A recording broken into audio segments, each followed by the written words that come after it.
Assalamualaikum warahmatullahi wabarakatuh. Alhamdulillahi rabbil alamin, wassalatu wassalamu ala asyrafil mursalin sayyidina wa maulana Muhammadin wa ala alihi wa sahbihi ajma'in.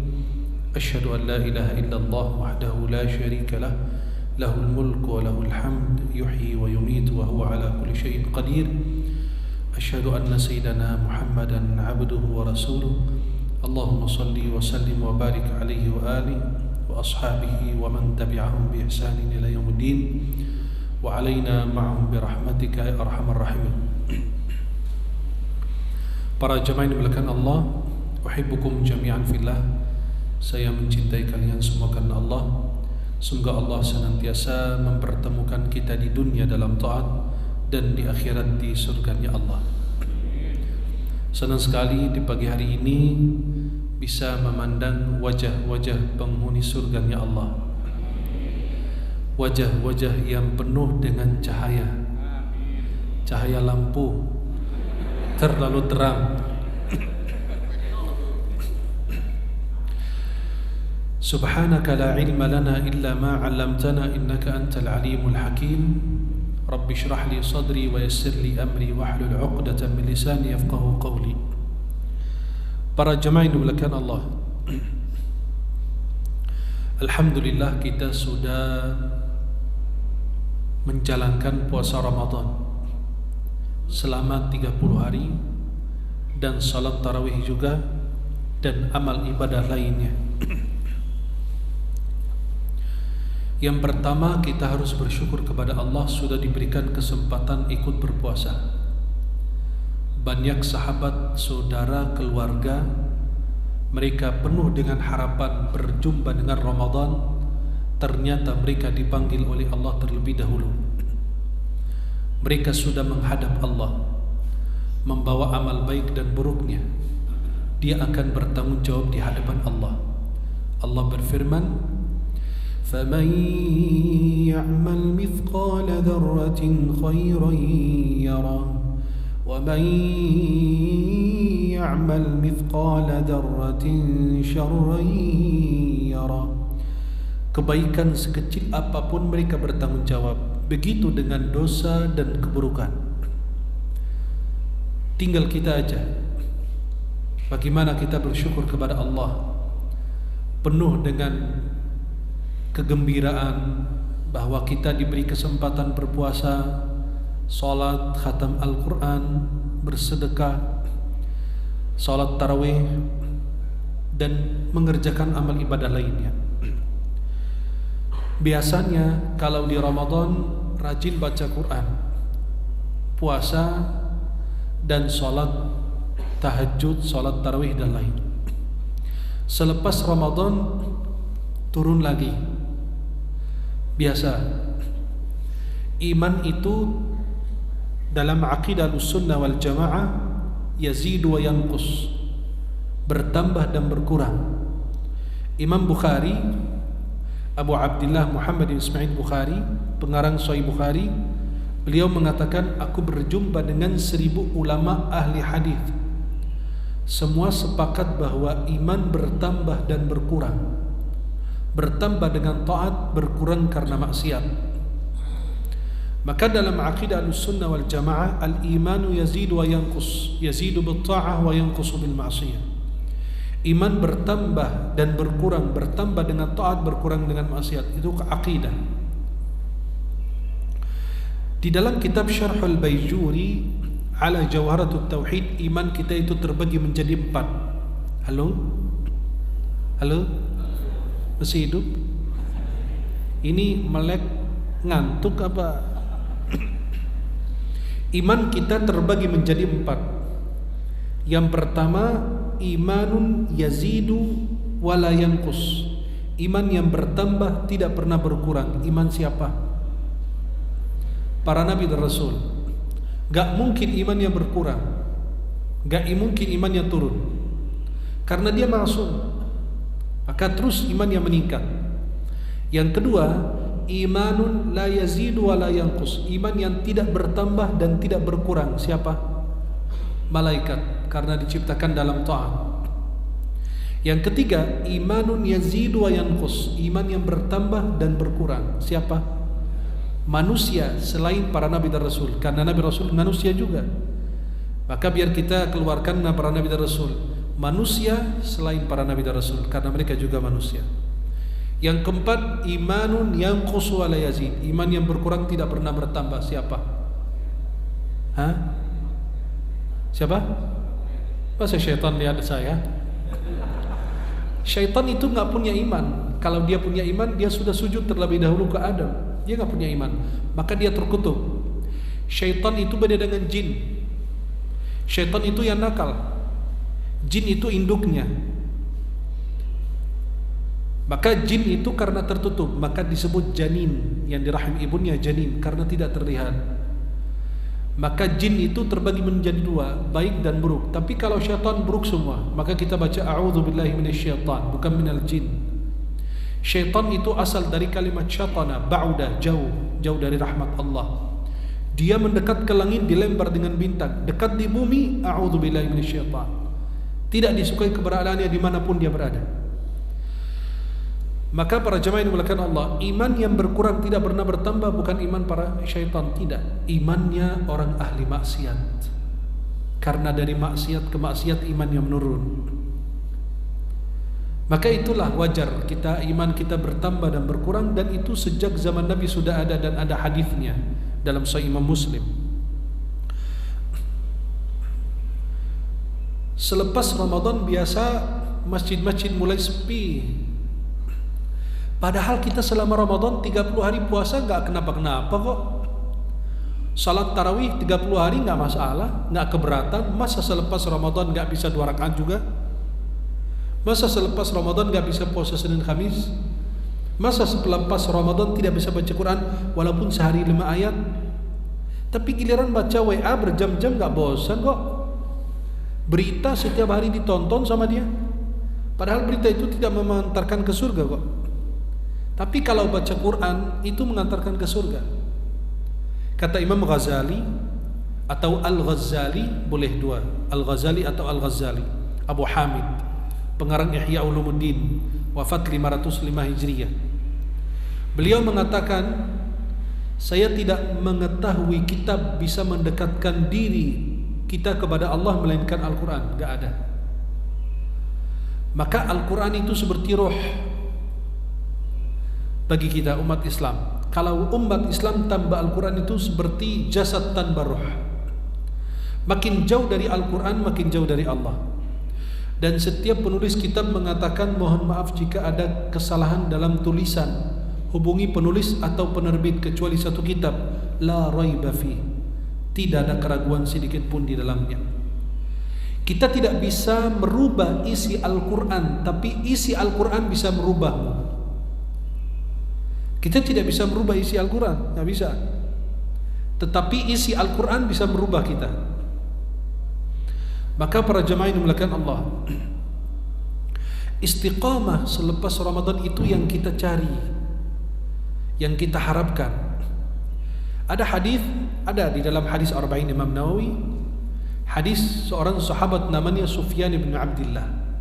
Beliau bertanya kepada Nabi, meminta nasihat, ya Rasulullah, qul li fil Islami qawlan la as'alu anhu ahadan ghairuk.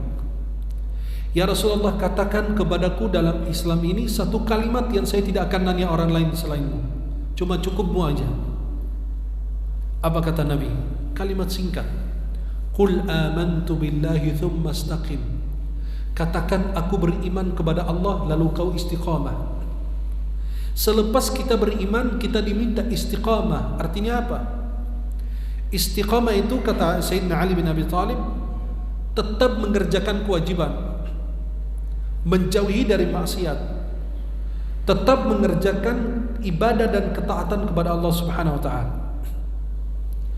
Maka ada kisah Syekh Abdul Qadir Al-Jilani, bukan Al-Jailani, Al-Jilani. Ya. Syekh Abdul Qadir Al-Jilani ini ulama mazhab Hambali, bukan Syafi'i. Beliau bermazhab Hambali. Beliau punya kitab, beberapa kitab, namanya diantaranya kitab Al-Ghunyah sudah kitab-kitab beliau diterjemahkan bahasa Indonesia semua. Syekh Abdul Qadir Jilani ini punya seorang murid. Murid ini berkhidmat kepada Syekh Abdul Qadir 5 tahun. Bermulazamah, berkhidmat, terus belajar sama beliau. Kemanapun guru pergi, dia dampingin. Kata murid Syekh Abdul Qadir, wahai tuan guru, wahai tuan syekh, aku mendampingimu 5 tahun, gak pernah sekalipun aku melihat karamah dari dirimu. 5 tahun gak pernah lihat karamah. Kata ini Syekh Abdul Qadir, Syekh Abdul Qadir. Apa kata Syekh Abdul Qadir? Apakah kau melihat aku meninggalkan kewajiban? Kata muridnya, tidak. Beliau bertanya lagi, apakah kau melihat aku meninggalkan sunnah Rasulullah? Kata Syekh Abdul Qadir, kata muridnya, tidak. Kata Syekh Abdul Qadir, demi Allah, wahai anakku, inilah karamah. Karena istiqamah lebih baik daripada 1000 karamah. Maka istiqamah itu yang kita harapkan, yang Allah inginkan. Innal ladzina qalu rabbuna Allah thumma istaqamu tatanazzalu alaihimul malaikatu alla takhafu wa la tahzanu wa abshiru bil jannati allati kuntum tu'adun. Innal ladzina qalu rabbuna Allah, mereka yang berkata Allah sebagai Rabb kami. Thumma istaqamu, lalu mereka istiqamah menjalankan keyakinannya dan keimanannya kepada Allah. Tatanazzalu alaihimul malaika, malaikat akan turun di akhir kehidupan mereka, akhir hayat mereka. Alla takhafu, kalian jangan takut. Wala tahzanu, jangan bersedih. Wa abshiru bil jannati allati kuntum tu'adun, kami sampaikan kabar gembira kepada kalian dengan surga yang Allah sudah janjikan kepada orang-orang yang menjalankan imannya, yang istiqamah dalam mengerjakan ketaatan kepada Allah Subhanahu wa taala. Para jemaah ini dimuliakan Allah Subhanahu wa taala. Kita membandingkan antara kondisi kita di bulan Ramadan dan selepas Ramadan. Sehabis Ramadan ini, coba bayangkan, pada saat bulan Ramadan kita berada dalam salat Qiyam Ramadan yang kita kenal salat tarawih, tilawatul Quran, kemudian zikir, doa, sedekah, berbuat baik, silaturahim. Bahkan ada di antara kita merasakan manisnya iman di bulan Ramadan, saking dekatnya dirinya kepada Allah. Bahkan kita sudah mengetahui hakikat puasa. Bahkan kita merasakan kenikmatan meneteskan air mata ketika salat tarawih, atau ketika imam baca doa kunut dan lain sebagainya. Dan kita merasakan nikmat bermunajat kepada Allah, berdoa kepada Allah, mendekat kepada Allah. Bahkan sebagian di antara kita berharap Allah wafatkan dia dalam ketaatan di bulan yang penuh dengan keberkahan, bulan Ramadan. Maka kita bertanya kepada diri kita saat ini, apakah kita sudah meraih sertifikat takwa? Kita termasuk orang yang bertakwa? Allah berfirman surat Al-Maidah, innama yataqabbalullahu minal muttaqin, sesungguhnya Allah hanya menerima orang yang bertakwa. Allah menerima amal ibadah dari orang yang bertakwa. Apakah kita termasuk golongan mereka? Tidak. Jangan mengira antum beribadah begitu saja diterima. Jangan berpikir begitu. Buktinya habis sholat kita baca istighfar, bukan alhamdulillah. Artinya apa? Belum tentu amal yang kita kerjakan diterima oleh Allah Subhanahu wa taala. Sahabat dulu dan para salaf tidak memikirkan beramal sebagaimana sesudah beramal, diterima atau tidak. Saya mau bertanya, meninggikan pondasi Ka'bah itu perbuatan baik atau buruk? Halo? Baik atau buruk? Nabi Ibrahim sedang meninggikan pondasi Ka'bah. Ini Ka'bah tidak nampak karena padang pasir. Sudah ada. Dan itu ada doa Nabi Ibrahim dalam surat Ibrahim, Rabbana inni askantu min dzurriyyati biwadin ghairi dzi zar'in 'inda baitikal muharram. Ini udah rumah Allah, udah tahu. ketika meninggalkan Hajar dan anaknya. Tapi karena tidak nampak, maka Allah minta ditinggikan nih biar nampak, kelihatan. Maka Nabi Ibrahim pada saat meninggikan pondasi Ka'bah itu berbuatan baik. Tetapi Nabi Ibrahim masih khawatir tidak diterima. Ya Allah, meninggikan pondasi Ka'bah perintah Allah, tapi beliau masih ada rasa takut. Antum ini baru sholat tahajud aja 2 kali. Wih, pagi hari udah sombong banget. Baru infak sedekah, bantu masjid, beli AC, beli kipas angin, beli apa. Wih, bukan main deh. Merasa dia masuk surga paling depan. Sebelahan dengan Nabi gitu kan. Baru hafal Quran aja, baru 2 juz aja udah merasa, wih hebatnya bukan main. Apain? Mau berangkat haji, wih ketahuan sama seluruh orang Bekasi, tahu semua dia berangkat haji. Kenapa pakai petasan, pakai ini, pakai itu? Orang haji aja buat dia. Ngapain pakai ngomong ke sana kemari? Diam-diam kirim WA ke teman-teman, saudara berkunjung. Saya minta maaf jika ada kesalahan. Tiba-tiba hilang untuk berangkat haji. Enggak. Sekarang kalau mau naik haji, seluruh dunia dan akhirat tahu. Manusia dan jin tahu semua dia berangkat haji. Kalau bisa masuk TV One gitu kan, live tuh. InsyaAllah Pak Haji Fulan mau berangkat haji. Tiba-tiba visanya nggak keluar, malu-maluin aja. Nabi Ibrahim sedang meninggikan pondasi Ka'bah, tapi masih ada rasa takut tidak diterima. Kita baru salat 2-3 hari aja merasa Masya Allah aman. Belum tentu. Allah berfirman, وَإِذْ يَرْفَعُ إِبْرَاهِيمُ الْقَوَاعِدَ مِنَ الْبَيْتِ وَإِسْمَاعِيلُ رَبَّنَا تَقَبَّلْ مِنَّا إِنَّكَ أَنْتَ السَّمِيعُ الْعَلِيمُ. Ingat ketika Ibrahim meninggikan pondasi Ka'bah, Nabi Ibrahim tidak membangun Ka'bah. Yang membangun Ka'bah itu terjadi khilaf para ulama. Ada yang bilang malaikat, ada yang bilang Nabi Adam, ada yang bilang salah satu anak Nabi Adam. Karena Ka'bah sejak dahulu udah ada. Tapi pada saat zaman Nabi Nuh terjadi banjir sehingga tidak nampak banyak tempat.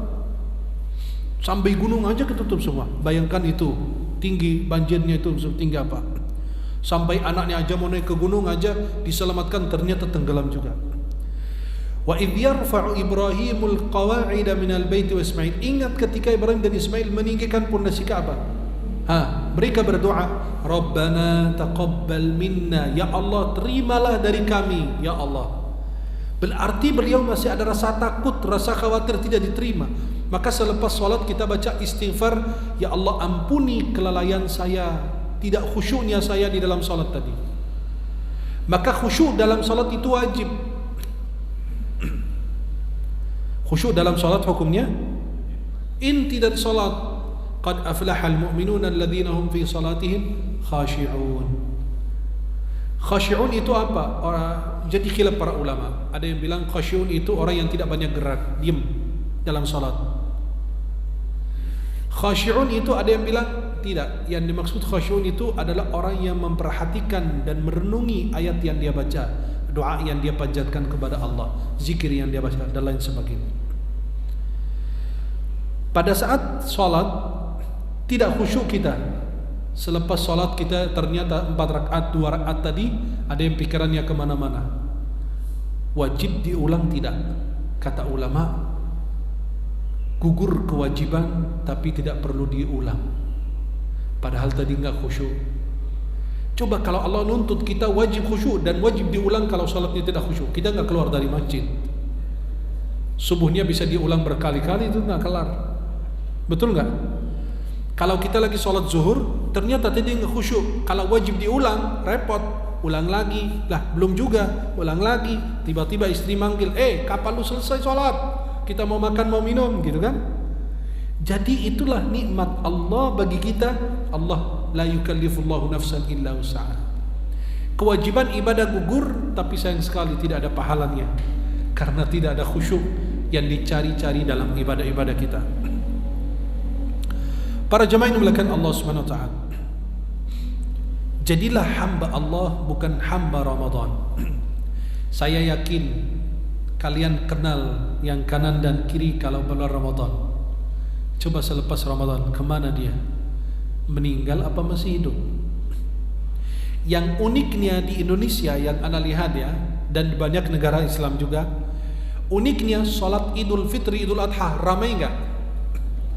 Masjid ini kalau salat Idul Fitri, Idul Adha ramai enggak? Yang pakai tongkat, yang pakai kursi roda, yang loncat-loncat, yang macam-macam, yang nenek-nenek, yang kakek-kakek, keluar semua. Padahal hukumnya salat Id itu sunnah. Coba cari mereka pada saat salat subuh hari raya, ada enggak di masjid? Mati semua. Benar enggak? Padahal salat wajib dia enggak datang, tapi giliran salat Id hadir paling depan. Masya Allah, Pak Haji manis banget. Giliran subuh lu kemana? Subuh yang wajib ditinggal, malah sunnah dijaga. Kayak kita lucu di Indonesia, kita dikerjain ustadz bodoh. Mereka bilang sholat duha itu kunci rizki. Kalau kamu sholat duha, rizki kamu lancar jaya. Itu kita dibohongin, kalian dibohongin. Kenapa? Sholat duha ini bukan untuk rizki. Siapa yang bilang? Salat memang secara umum, salat duha, salat sunnah, salat wajib, semua menjadi keberkahan untuk rizki. Tapi tidak ada kaitan rizki dengan salat duha. Salat duha ini adalah sedekah untuk bersendian dalam tubuh. Kan ada hadis Nabi 360 bersendian dalam tubuh. Yakin gak bakalan rizki antum lancar kalau salat duha jam 8 on time setiap pagi, tapi salat subuhnya kesiangan. Yang benar bukan salat duha kunci rizki, tapi salat subuh berjamaah itu kunci rizki kita. Karena itu yang wajib. Masa saya kerjakan yang sunnah dapat rizki, yang wajib aku tinggal? Gak mungkin. Hebat orang kita, orang tua kita dulu, kalau mau dagang, salat subuh dulu langsung dagang. Jam 7-an, jam 8 habis. Betul gak? Beda dengan yang bangun dia kesiangan, tapi jam 7 Allahu Akbar. Ngapain Pak Haji? Salat duha. Ya, tadi subuh kemana Pak Haji? Hah? Dirimu subuh kemana? Masih dalam hitungan orang-orang mati. Tapi itulah yang dipersoalkan. Kunci rizki adalah salat subuh berjamaah. Gak mungkin Allah bukakan rizki buat antum salat subuhnya tertinggal atau kesiangan, walaupun antum salat duha itu 1000 rakaat. Gak mungkin, mustahil. Kenapa? Karena kita punya yang lebih penting lagi adalah apa? Ada penting, ada lebih penting. Lebih penting itu sholat subuh. Kalau antum sholat subuh berjamaah di masjid, itulah keberkahannya di situ. Dan orang yang jauh dari kemunafikan yang sholat subuh, maka wajah-wajah yang ada di sini tuh lihat, masya Allah, wajah yang luar biasa. Insya Allah jauh dari kemunafikan. Amin. Dan orang yang sholat subuh berjamaah dapat 10 kabar gembira dari Nabi. Banyak hadisnya. Ya. Nabi SAW diantaranya Bashiril masya'ina fil dhulami ilal masajid yawmal qiyamah binurit tam. Sampaikan kabar gembira kepada mereka yang berjalan di waktu yang gelap, subuh atau isya, dengan cahaya yang sempurna di hari kiamat. Allah. Tiba-tiba ketemu jamaah masjid At-Taqwa sini, masya Allah wajahnya bercahaya. Bukan karena cahaya lampu, nggak ada lampu di sana. Itu cahaya wajah kita, amal ibadah dan amal salih kita yang kita kerjakan. Para jamaah yang dimuliakan Allah Subhanahu wa taala. Maka jadilah hamba Allah, bukan hamba Ramadan. Pada saat Ramadan muncul di masjid, selepas Ramadan hilang dari masjid. Maka lanjutkan ketaatan-ketaatan yang Anda terbiasa selama 30 hari, biasa aja kok. Puasa 30 hari berturut-turut. Kita tidak minta banyak, cuma 6 hari Syawal aja. Pahalanya sama dengan puasa sepanjang tahun. Hadis riwayat Imam Muslim dalam Sahih beliau dari Abu Ayyub Al-Ansari. Barang siapa puasa Ramadan lalu diikuti 6 hari dari Syawal, pahalanya sama dengan puasa sepanjang tahun. Bayangkan 12 bulan siapa yang sanggup puasa setiap hari? Ini dikasih kesempatan karena habis Ramadan puasa 6 hari Syawal. Dan alhamdulillah saya yakin jamaah di sini pada sudah puasa 6 hari Syawal. Kelihatan di wajahnya alhamdulillah. Ya. Para jamaah yang dimuliakan Allah, atau puasa Senin Khamis, atau 13, 14, 15. Sebentar lagi kita masuk bulan Dzulqa'dah. Bulan Dzulqa'dah ini bulan haram. Berbanyak puasa sunnah boleh, karena berbanyak amal salih di bulan haram. Bulan haram itu bulan apa? Hadis riwayat Bukhari Muslim dari Abi Bakrata. Nabi bersabda, setahun itu ada 12 bulan. Ada 3 bulan berturut-turut, ada 1 bulan sendirian. 3 bulan berturut-turut, Dzulqa'dah, Dzulhijjah, Muharram, Rajab, Mudhar, baina Jumada wa Sya'ban. Rajab, Mudhar itu nama suku di Arab. Mereka itu yang paling memuliakan bulan Rajab di masa jahiliyah, maka dinisbahkan ke mereka Rajab Mudhar, yang letaknya antara Jumada dan Sya'ban. Dan 4 bulan haram diharamkan kezaliman, dan dosa dilipatkan gandakan oleh Allah. Dengan begitu beramal soleh juga dilipatkan gandakan pahalanya oleh Allah, khususnya di bulan-bulan haram. Nanti masuk bulan Dzulhijjah, tanggal 1 sampai tanggal 9 puasa sunnah, ada dalilnya. Atau tanggal 9 saja kalau tidak sanggup, hari Arafah. Allah berikan kesempatan bagi kita.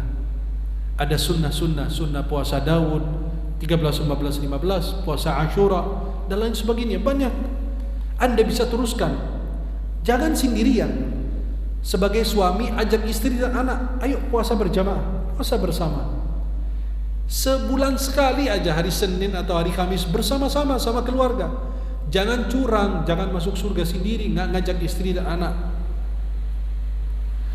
Kemudian para jamaah yang dimuliakan Allah, di bulan Ramadan Anda jaga salat 5 waktu, masa di luar Ramadan tidak bisa dijaga? Jaga sunnah qabliyah dan ba'diyah. Tanda Anda ngaku cinta Nabi, mengerjakan sunnahnya. Kalau Anda cinta Nabi, kerjakan sunnahnya. Silakan kerjakan sunnah Nabi SAW. Apa? Tanda cinta Anda kepada Nabi, mengerjakan sunnah Nabi. Jangan mikirin orang yang bilang itu begini itu, nggak usah didengerin. Kayak dulu, ya, kayak dulu Menteri Agama bersoalkan celana cingkrang. Saya mikir, ini orang gimana sih? Celana cingkrang dipersoalkan, tapi rok cingkrang tidak pernah dibahas. Innalillahi. Ini ada apa ini? Memang kamu merasa sulit ketika orang celananya di atas mata kaki, itu biarin aja, itu kan sunnah dari Nabi.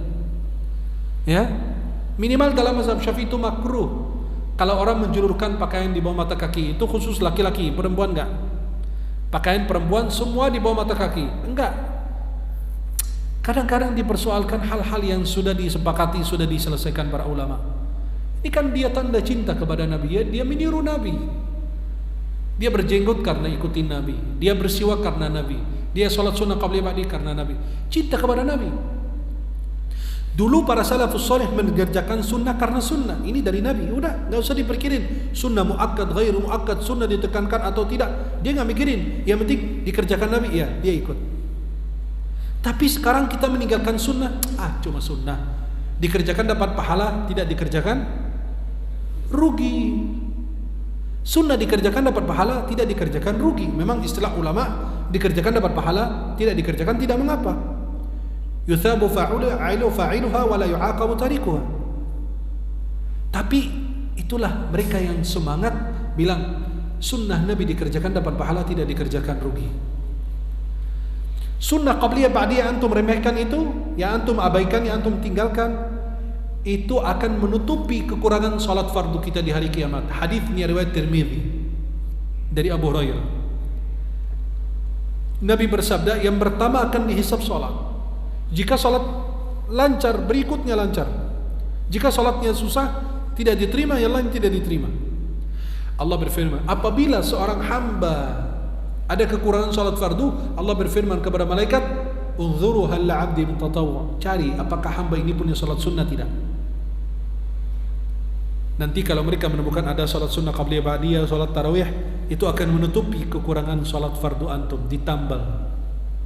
Tambalan salat fardu kita di hari kiamat adalah salat sunnah. Itu yang kita sering tinggalkan. Para jamaah yang dimuliakan Allah, kita selama 30 hari bisa salat tarawih, ada yang 11, ada yang 23. Tapi subhanallah, lancar 30 hari berturut. Masa antum setiap malam gak bisa walaupun 2 rakaat? Kerjakan salat malam atau tahajud. Salat malam itu adalah salat yang dikerjakan dari habis salat isya sampai subuh, itu namanya salat malam. Tahajud juga disebut malam karena dikerjakan di malam hari. Bedanya dengan tahajud, tahajud dikerjakan habis bangun tidur. Witir sebelum tidur. Jangan lupa walaupun 2 rakaat. Kenapa kita muncul banyak penyakit sekarang? Ini hadisnya. Kita banyak penyakit sekarang, nauzubillah, anak-anak muda baru kanker apa segala macam. Itu penyakit yang macam-macam. Kemarin penyakit apa, sekarang Covid kemarin, sekarang muncul lagi cacar monyet, nggak tahu berikutnya cacar apa lagi. Ya, itu muncul berurutan gitu. Itu jadi proyek besar, nggak tahu Allah a'lam. Terus ada penyakit apa, tomat apa gitu dari India juga, la ilaha illallah. Belum kelar satu, nyambung lagi berikutnya. Coba lihat nih hadis Nabi SAW. Hadis ini diriwayatkan oleh Imam Tirmidzi dalam Sunan beliau dan Imam Ahmad, dan hadisnya sahih. Apa kata Nabi? Alaikum, coba perhatikan nih hadis. Kenapa kita banyak penyakit sekarang? Inilah penjelasan hadis Nabi. Alaikum biqiyamil lail fa innahu da'bus salihin qablakum. Hendaklah kalian salat malam karena itu kebiasaan orang saleh sebelum kalian. Dulu kakek saya, kakek kita ini yang udah sepuh, jarang dengar ada penyakit-penyakit seperti yang ada sekarang. Mereka itu tidur habis Isya, tengah malam bangun, jam 2, jam 1, jam 3, bangun ngapain? Mandi, segar badannya, sholat, ke masjid, belum azan udah ke masjid. Kita nunggu azan baru ke masjid. Ya, orang hebat itu bukan orang yang dipanggil majikan atau tuan dia baru datang, tidak, tapi orang hebat yang selalu mendampingi tuannya. Kalau dipanggil ada di sisinya. Begitu. Jangan antum termasuk orang yang lalai. Ada orang ahli ibadah, dia selalu ke masjid sebelum azan.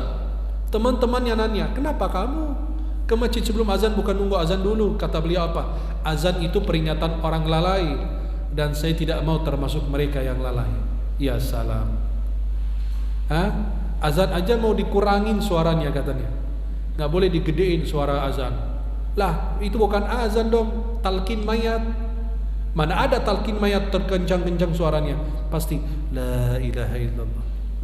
Saya kalau punya masjid, saya nggak taruh speaker, Anda pakai sangkakala aja kalau perlu, ditaruh di atas, biar kedengaran di mana-mana.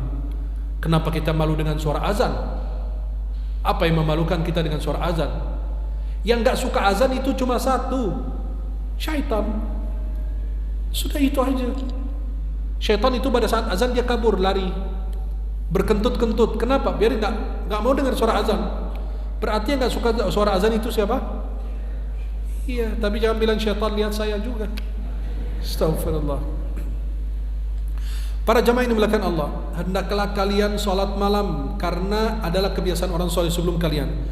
Wa maqrabatun ila rabbikum, yang mendekatkan diri kalian kepada Allah dengan sholat malam. Wa magfaratun lis-sayyi'at, menjadi penghapus untuk dosa-dosa kalian. Wa manhatun 'anil itsmi, mencegah kalian dari dosa. Orang yang salat malam jarang dosa. Coba antum praktikan salat tahajud. Itu pada hari itu dia terjaga. Matradatul lidda'i 'anil jasad, ini inti dari hadisnya. Itu akan menjauhkan penyakit dari tubuh. Karena penyakit itu ada karena kita makan, tidur, dan bangunnya pagi, itu badan itu nggak gerak. Kalau dia bangun tengah malam, pada saat dia bangun tengah malam, dia mandi, dia bergerak, berkeringat, itu racun hilang dari tubuh kita. Maka orang tua kita dulu, Masya Allah, 80, 90 masih segar. Sekarang baru usia 20 aja udah pincang jalannya, udah nggak kuat jalan, ngos-ngosan kalau diajak lari. Tapi orang tua kita, nih maaf, kayak beliau ini, antum umur berapa Pak? Maaf. Berapa? 77, kayak anak muda tuh, lihat. Bisa nikah lagi kok tuh. Orang anak kira 20 tahun dari 50 tahun yang lalu. Itu lihat beliau segar, Masya Allah, wajahnya bercahaya. Orang tua kita juga yang ada tuh, lihat. Itu wajahnya segar-segar semua tuh. Ya, tuh lihat. Ini benar, besok kalau mau nikah masih laku. Tuh lihat, udah 70 begini, Masya Allah, tabarakallah. Kenapa? Mereka dulu sehat, hatinya bersih, pikirannya bersih. Sekarang dikit-dikit tetangga beli ini, dia iri, tetangga bikin ini, iri lagi. Dulu nggak ada, malah dia senang sahabatnya beli ini punya itu. Sekarang nggak, istri kita aja, tetangga kita ganti kulkas, abang, Tetangga kita udah ganti kulkas. Tetangga sebelah kiri juga udah beli mobil. Kata suaminya, kamu lirik kanan kiri, nggak lihat yang sebelah sana. Ngapain? Udah nambah istri katanya. Kenapa kamu lihat yang kulkas sama ini? Ya, jadi kita selalu melihat orang lain. Terus kapan kita melihat diri kita sendiri? Kita akan dihisab tentang diri kita, bukan orang. Maka kalau mau beli 2 cermin. Cermin pertama lihat aib diri sendiri, cermin kedua lihat kelebihan orang lain. Biar hati Anda bersih. Para jamaah yang dimuliakan Allah. Ada orang berkata kepada Ibrahim bin Adham, saya tidak mampu bangun salat malam, maka tolong kasih resep kepada saya. Apa resepnya agar aku bisa bangun malam? Apa jawaban Ibrahim bin Adham? La ta'sihi bin nahar, jangan engkau maksiat di siang hari. Wa huwa yuqimuka baina yadayhi fil lail, dan Allah akan memberikan kesempatan untukmu bangun di tengah malam, berada di hadapan Allah di tengah malam. Fa inna wuqufuka baina yadayhi min a'zami syaraf, orang yang berdiri di tengah malam itu sebuah kemuliaan. Allah berikan kesempatan bagi orang yang mulia berdiri di tengah malam karena salat yang tidak ada riya. Salat terbaik sesudah salat 5 waktu adalah salat malam atau salat tahajud. Kalau Anda berdiri di hadapan Allah di tengah malam, itu sebuah kemuliaan, dan kemuliaan ini tidak akan diberikan kepada orang ahli maksiat. Sampai ada orang berkata kepada Al-Hasan Al-Basri, wahai Abu Sa'id, inni abitu mu'afa, aku tidur dalam keadaan sehat walafiat. Wa uhibbu qiyamal lail, saya ingin betul bangun salat malam. Wa u'iddu tuhuri, saya mempersiapkan wudu saya sebelum tidur. Fama bali la aqum, aku tidur dalam keadaan sehat, aku punya niat bangun salat malam, salat tahajud. Kemudian yang ketiga, aku sudah berwudu terlebih dahulu, tapi kenapa aku tidak bangun-bangun? Apa jawaban beliau? Dzunubuka qayyadatka, dosamu telah mengikatmu sehingga Anda tidak bisa bangun malam. Seorang salafus salih tidak bisa salat malam 8 bulan karena satu dosa yang beliau lakukan. 8 bulan satu dosa, kata beliau, aku terhalang dari qiyamul lail selama 8 bulan karena satu dosa yang aku lakukan. Kita sudah 8 tahun bahkan lebih tidak bisa bangun malam. Jangan-jangan dosa kita numpuk, dosa kita terlalu banyak. Terus bagaimana cara bangun malam? 3 cara. Pertama, pasang niat. Pertama apa? Yang kedua, pasang alarm. Kedua apa? Ketiga, minum 3 botol air sebesar ini.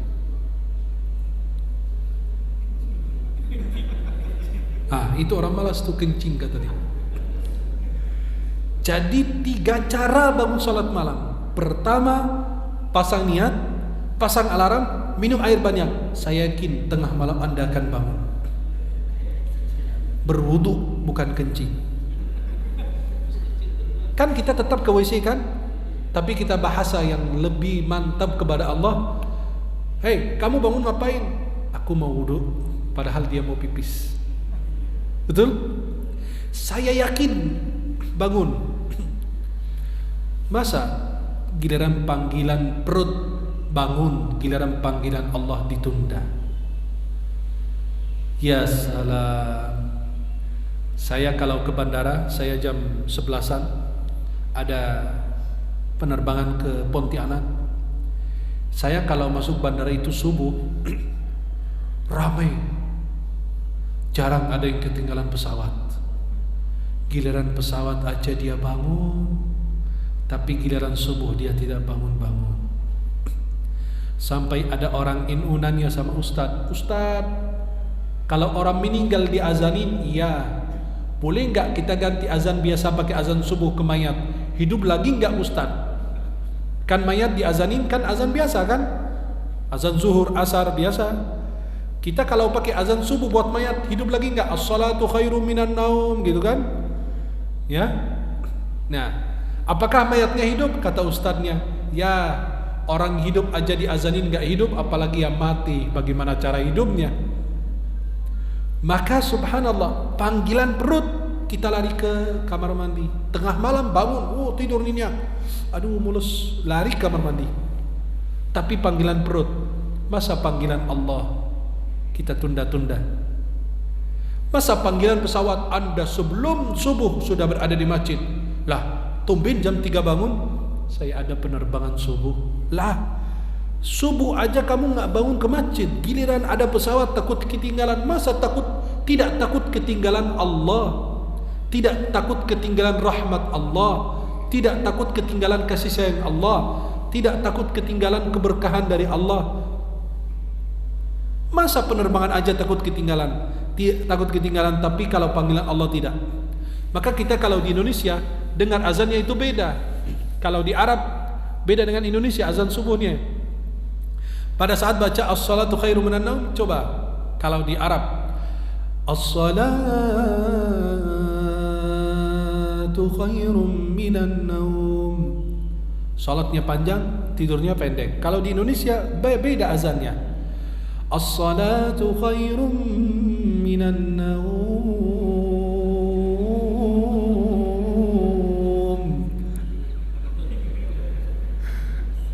tidurnya tambah pulas lagi katanya, insya Allah, tambah nikmat.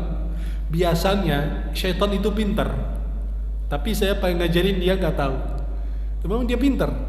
Pada saat sholat subuh udah tinggal 10 menit lagi, terbangun kita, lagi sholawatan, lagi apa kan, belum azan, tidur dulu nanti aku bangunin. Iya, tidur benar, tiba-tiba bangun jam 7. Astagfirullah, sekejap mata gitu. Maka Nabi pada saat bangun, Nabi SAW pada saat bangun menghilangkan bekas ngantuk dari wajahnya. Langsung beliau usap wajah biar langsung segar. Antum bisa praktikkan ini. Pada saat bangun langsung usap wajah, menghilangkan rasa ngantuk. Kemudian pakai siwak boleh.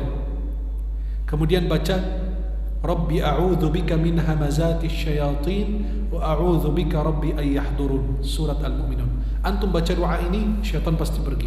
Antum langsung bangun. Rabbi a'udzu bika min hamazati syayatin wa a'udzu bika rabbi ay yahdurun. Para jemaah yang dimuliakan Allah Subhanahu wa taala, kita sudah melalui Ramadan. Apakah amal ibadah yang kita kerjakan di bulan Ramadan diterima oleh Allah, atau tanda amal ibadah di bulan Ramadan kemarin ada diterima atau tidak? Itu ada tanda-tandanya. Pertama, selepas mengerjakan ibadah, antum mengerjakan ibadah kembali. Selepas subuh, antum kerjakan salat zuhur. Selepas zuhur, antum kerjakan asar. Asar, maghrib, maghrib, isya, dan salat malam, dan seterusnya. Selepas taat, antum taat kembali. Maka apabila Allah ridha kepada hambanya, Allah beri taufik kepada hamba ini sehingga dia bisa mengerjakan ibadah dan ketaatan dan menjauhi kemaksiatan. Yang kedua, Allah berikan kelapangan di dalam dadanya sehingga dia merasakan nikmatnya ibadah, merasakan kelezatan dalam taat, dan kenikmatan dan manisnya iman, dan kenikmatan dalam bermunajat kepada Allah Subhanahu wa taala. Kemudian yang ketiga, taubat dari dosa-dosa yang telah lalu. Itu adalah termasuk salah satu tanda besar daripada Allah ridha kepada hambanya, adalah Allah ampuni dosa-dosa yang telah lalu. Kemudian yang keempat, ada rasa takut ibadah-ibadah yang dia kerjakan selama Ramadan tidak diterima oleh Allah. Maka para salafus salih berdoa 6 bulan sebelum Ramadan agar Allah hantarkan mereka pada bulan Ramadan, dan selepas Ramadan mereka berdoa 6 bulan semoga Allah terima amal ibadah mereka selama Ramadan. 6 bulan sebelum Ramadan mereka berdoa agar Allah hantarkan mereka pada bulan Ramadan, sampai 3 bulan Allahumma barik lana fi Rajab wa Sya'ban wa balighna Ramadan. Selepas Ramadan berdoa 6 bulan agar Allah terima amal ibadah mereka selama bulan Ramadan. Maka jangan tertipu dengan taat kita, terus tingkatkan kualitas keimanan kita. Bagaimana caranya agar saya tetap istiqamah dalam taat? Saya terus mengerjakan ibadah. Pertama, minta taufik kepada Allah. Jika Allah tidak memberikan taufik kepada hamba, tidak ada yang mampu memberikannya. Kemudian berdoa dengan doa yang kita hafal semua. Ya muqallibal qulub, tsabbit qalbi ala dinik. Wahai zat yang membolak-balikan hati, tetapkanlah hati aku di atas agamamu. Ini doa istiqamah. Istiqamah dalam ibadah. Kemudian baca Quran, walaupun sehari 5 ayat, 3 ayat, 1 ayat, tapi setiap hari dikerjakan. Selalu hadir majlis ta'lim seperti ini akan meningkatkan kualitas keimanan. Iman kita dicas terus. Kemudian bergaul dengan orang-orang saleh, orang yang baik, selalu mengingatkan kita kepada Allah Subhanahu wa taala. Terus berzikir kepada Allah, karena dengan berzikir kita akan bertambah ketaatan dan ketenangan kepada Allah Subhanahu wa taala. Mudah-mudahan Allah senantiasa menerima amal ibadah kita semua, dan Allah Subhanahu wa taala senantiasa mempertemukan kita di dunia dalam taat dan di akhirat di surganya Allah Subhanahu wa taala. Saya karena sudah bunyi tadi, maka saya berikan kesempatan bagi jamaah yang bertanya seputar kurban atau persoalan-persoalan yang lain, dipersilakan. Wallahu taala a'la wa a'lam bis-shawab.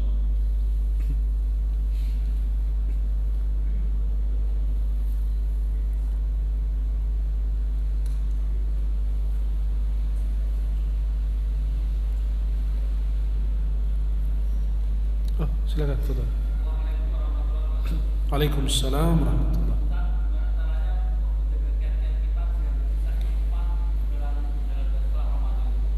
Ya. Yang pertama, minta taufik kepada Allah. Karena kalau tidak ada yang berikan, Allah tidak memberikan taufik, tidak ada yang bisa memberikannya. Yang kedua, baca doa yang tadi, ya muqallibal qulub, tsabbit qalbi ala dinik.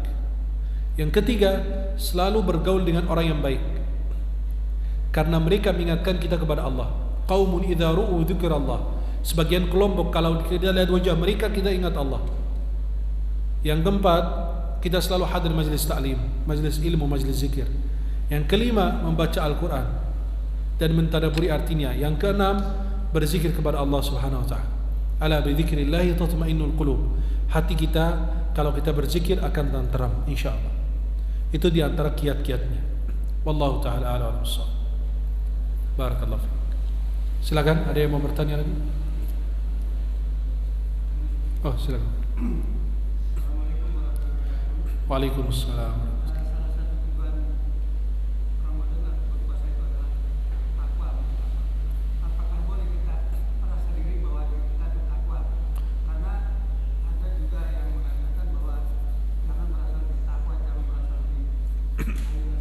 Nah, iya.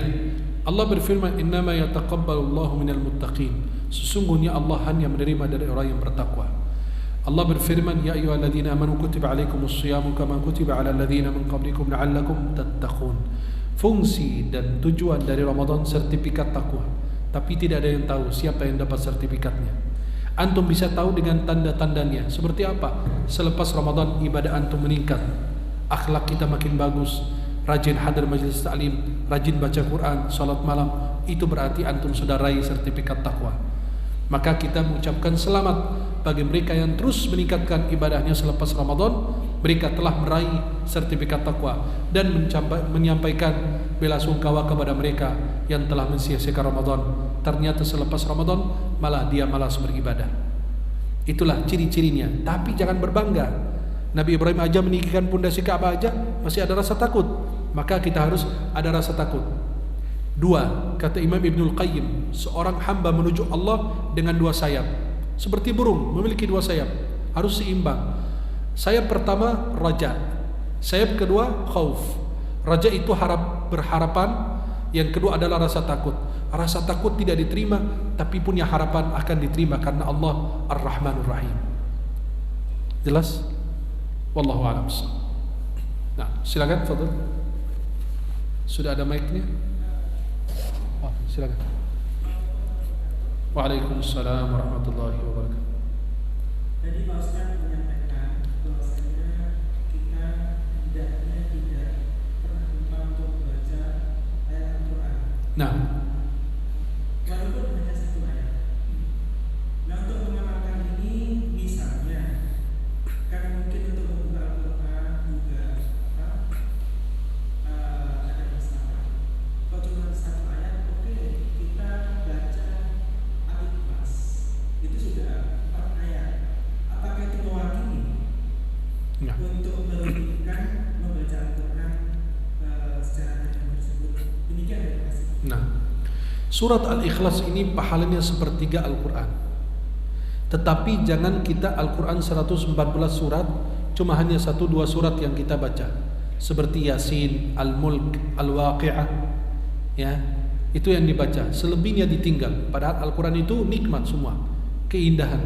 Maka setiap hari, contoh hari ini Alif Lam Mim, udah 1 ayat. Kenapa saya bilang 1 ayat? Karena ahabbul a'mali Allahi adwamahu wa inqal. Amalan yang paling dicintai Allah, amalan sedikit tapi rutin dijaga, dibanding orang yang baca 1 juz selama 2-3 hari putus. Tidak, ana maunya 1 ayat, 2 ayat, 5 ayat, bebas. Alif Lam Mim, ya udah besok lanjut. Dzalikal kitabu la raiba fihi hudal lil muttaqin. Berikutnya alladzina yu'minuna bil ghaib, dan seterusnya. Jadi setiap hari 1 ayat plus artinya. InsyaAllah kita bisa khatam Al-Quran dan kita bisa faham maknanya, bisa mentadaburi, dan itu adalah tujuan dari Al-Quran. Allah berfirman surat Muhammad, afala yatadabbaruna al-Qur'ana walau kana min indillah, afala yatadabbaruna al-Qur'an am ala qulubin aqfaluha. Surat Muhammad. Mengapa mereka tidak mentadaburi Al-Quran? Apakah hati mereka sudah dikunci? Dalam surat An-Nisa, afala yatadabbaruna al-Qur'ana walau kana min indi ghairillahi lawajadu fihi ikhtilafan katsira. Mengapa mereka tidak mentadaburi Al-Quran? Kalau mereka mendapati Al-Quran daripada selain Allah, pasti banyak perbedaan di dalamnya. Dan itu Al-Quran itu nikmat, tidak ada tandingannya. Seperti yang saya sampaikan, Imam Ghazali mengatakan, saya tidak mengetahui ada kitab yang mendekatkan diri seorang hamba kepada Allah melainkan daripada Al-Quranul Karim. Wallahu a'lam bishawab. Nah, silakan ibu-ibu mau bertanya.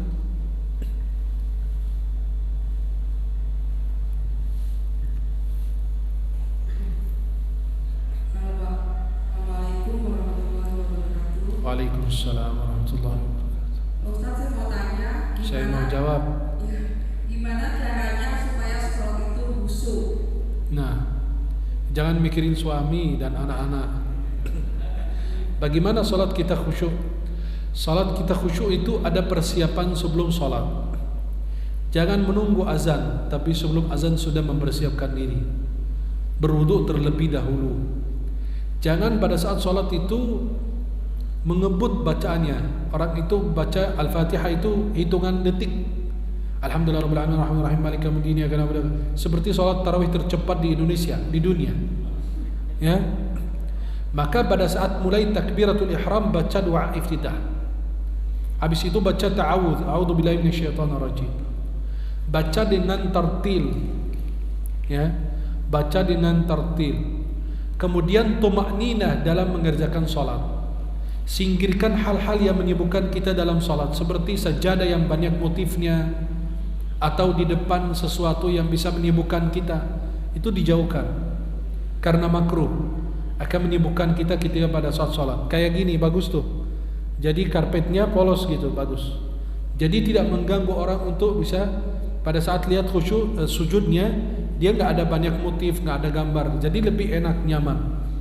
Kemudian tumakninah dalam gerakan salat, menghayati bacaan-bacaan zikir yang dibaca dalam salat. Setiap salat ganti surat-surat atau ayat yang dibaca. Jangan ayat itu lagi kulhu lagi. Ya, ganti surat-surat yang lain.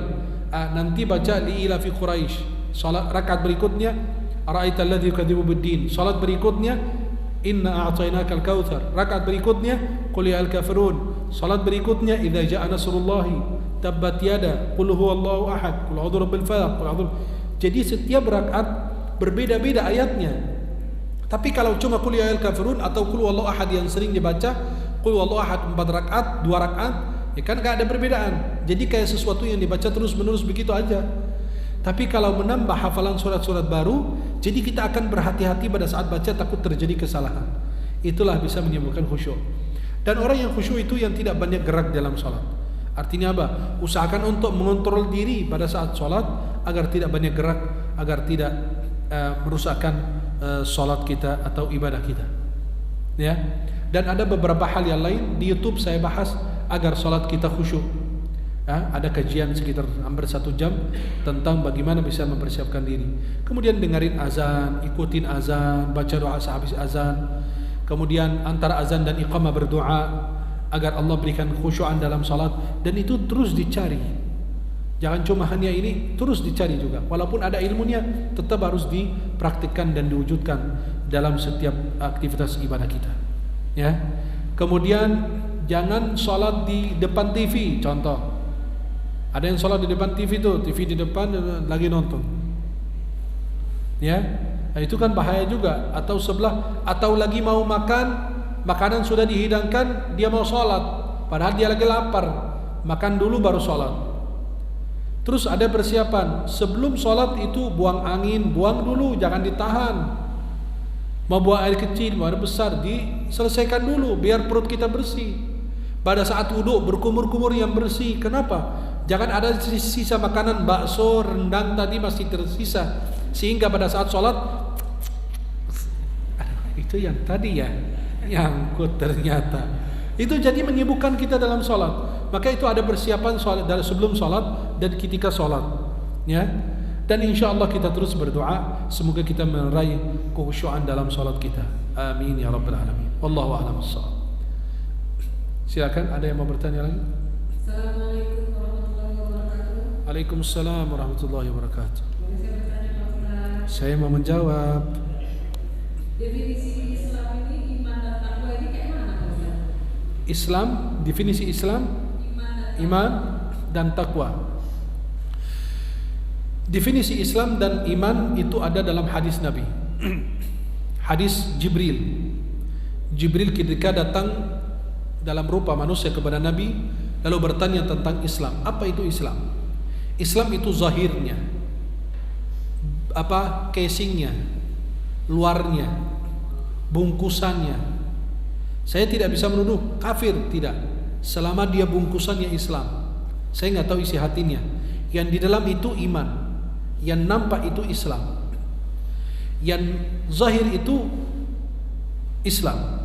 Maka Nabi ketika ditanya apa itu Islam, Nabi mengatakan syahadat, salat, puasa, zakat, haji.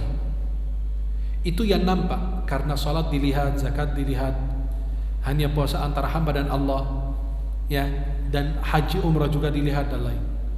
Maka bungkusannya itu, lingkaran besarnya itu Islam. Lingkaran yang di dalam namanya iman. Iman itu amalan qalbu, amalan hati, yang tidak ada satupun yang mengetahui. Beriman kepada Allah, beriman kepada Rasul, kitab-kitab Allah, hari kiamat, qada dan qadar. Jadi itu amalan hati. Saya nggak bisa periksa hati orang, kamu beriman kepada malaikat atau tidak. Maka itu yang disebut isinya. Coba kalau kita beli rendang dibungkus, ya, bungkusannya itu Islam, isinya itu adalah iman. Saya kan nggak tahu makanan di dalam enak apa tidak, kecuali kalau kita sudah buka, dan tidak ada yang bisa buka. Hanya Allah yang mengetahui isi hati seorang hamba. Kalau takwa itu apa? Mengerjakan kewajiban dan menjauhi maksiat. Seperti apa? Gambarannya kata ulama, seperti jalanan yang banyak duri. Pada saat Anda menemukan jalan banyak duri, banyak kaca, pasti Anda akan mengangkat baju dan memperhatikan langkah-langkahmu agar tidak terkena duri itu. Itulah yang namanya takwa, menjalankan perintah, menjauhi larangan. Larangan itu adalah kaca itu adalah duri yang ada di perjalanan kita. Maka harus berhati-hati dengan langkah-langkah kita agar terus mengerjakan kewajiban dan menjauhi kemaksiatan. Wallahu a'lam bishawab. Silakan.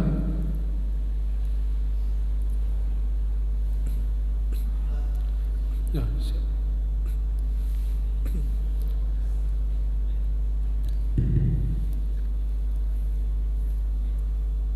Assalamualaikum warahmatullahi wabarakatuh. Waalaikumsalam. Ustaz, saya bertanya, tadi iman yang keempat itu iman yang tidak pernah naik turun terus, itu Iya. Ahli maksiat. ahli maksiat. Yang mau saya tanyakan, ini ahli maksiat itu siapa Ustaz? Lah. Belajar saja. Makasih.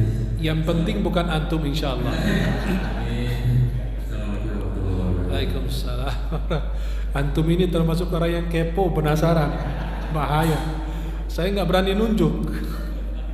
Jadi gini, orang ahli maksiat pagi hari dia mabuk, sore hari dia berzina, malam hari dia ini, siang hari dia apa. Jadi dari maksiat ke maksiat.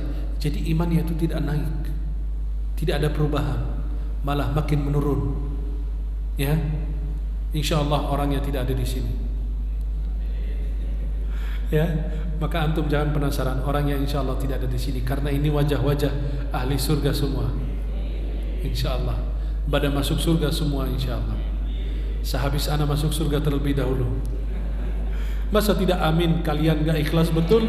Astagfirullah. Saya bilang harus hati bersih, ana masa bilang masuk surga duluan, kalian malah auzubillah, ya Allah. Segitu jamaah di sini luar biasa. Padahal ana sudah doakan kalian masuk surga, tapi ana minta masuk dulu, masa nggak ikhlas? Innalillahi, itulah manusia akhir zaman. Didoakan tapi tidak mau mendoakan. Masya Allah. Maka itu orang ahli maksiat, dari maksiat ke maksiat. Jadi dia tidak ada tambahan dalam ibadah, dalam kedekatannya kepada Allah. Wallahu a'lam. Nah, silakan pertanyaan terakhir. Ada yang mau bertanya lagi? Sudah pertanyaan terakhir ya. Assalamualaikum. Waalaikumsalam. Ustaz, yang saya mau tanyakan ini masalah kematian, usia anak-anak. Anak masih muda Pak, jangan bilang kematian. SD kelas 6 SD ada yang sudah terlibat narkoba, sudah kena seks. Itu Iya. kalau di hari kiamat bagaimana mereka nanti? Pada saat meninggal dalam kondisi maksiat. Iya. Oh, kalau belum balik yang akan ditanyakan orang tuanya. Tapi kalau sudah balik, dia akan bertanggung jawab terhadap dirinya sendiri, tapi tidak luput dari tanggung jawab orang tua. Ayah dan ibunya akan ditanya di akhirat. Kenapa kau sia-siakan tanggung jawabmu kepada keluargamu? Karena ada firman Allah surat At-Tahrim ayat 6, ya ayyuhalladzina amanu qu anfusakum wa ahlikum nara waquduha an-nas wal hijara. Hai orang beriman, jagalah dirimu, keluargamu dari api neraka jahanam. Kata Imam Qurtubi dalam tafsir beliau, di sini perintah wajib menjaga keluarga dari api neraka. Maka sampai anak terjebak narkoba, ya itu maaf, tanggung jawab. Dan apalagi sekarang di Indonesia kita, gara-gara hak asasi manusia, banyak kerusakan anak-anak muda.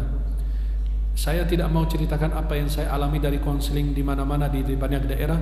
Anak-anak muda itu kalau bercerita, itu saya merasa ya, dari hasil ceritanya orang tuanya sudah meninggal walaupun masih hidup.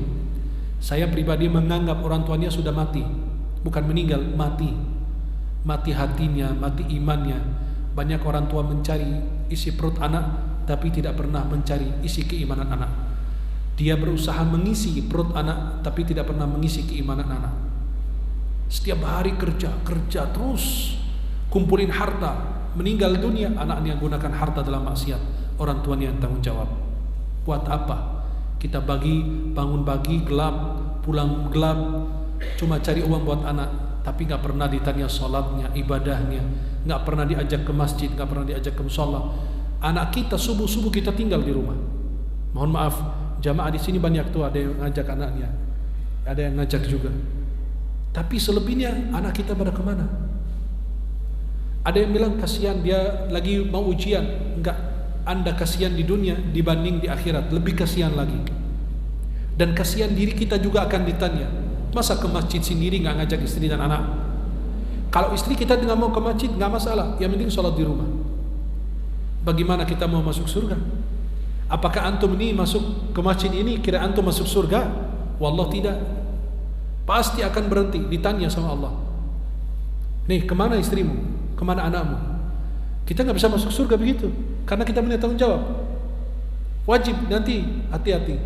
Maka pada saat bangun subuh, ajak anak. Bangunkan anak. Ada ibunya bilang, istri kita bilang kasihan. Enggak. Kasihan di dunia dibanding akhirat, lebih kasihan lagi. Kalau anak kita disiksa di akhirat bagaimana? Mendingan enggak usah nikah, enggak usah punya anak. Kenapa? Tanggung jawabnya berat. Inilah tanggung jawabnya. Istri ditinggal tidur. Pulang ke rumah belum tahu istrinya udah sholat belum, anaknya udah sholat belum. Kita berangkat kerja, tinggalin aja keluarga. Berarti hanya bertemuan di dunia, di akhirat tidak bertemu. Di surga tidak ada lagi. Harusnya kita masuk surga sekeluarga, bukan suami masuk surga sendiri, suami curang masuk surga sendiri, istri curang masuk surga sendiri, anak curang masuk surga sendiri tanpa mengajak orang tua. Harus saling mengajak menuju jalan Allah Subhanahu wa taala. Maka kalau anak itu meninggal dalam maksiat sebelum balik, itu dosa ditanggung jawab orang tuanya. Kenapa kau sia-siakan tanggung jawabmu? Amanah kau sia-siakan. Tapi kalau dia sudah balik, dia tanggung jawab terhadap dirinya dan juga akan menjadi tanggung jawab orang tuanya. Mudah-mudahan apa yang saya sampaikan bermanfaat. Semoga Allah pertemukan kita di dunia dalam taat dan di akhirat di surga-Nya Allah. Marilah kita berdoa kepada Allah, semoga doa kita diijabah oleh Allah. InsyaAllah selepas berdoa nanti ada perjanjian bersama. Setuju?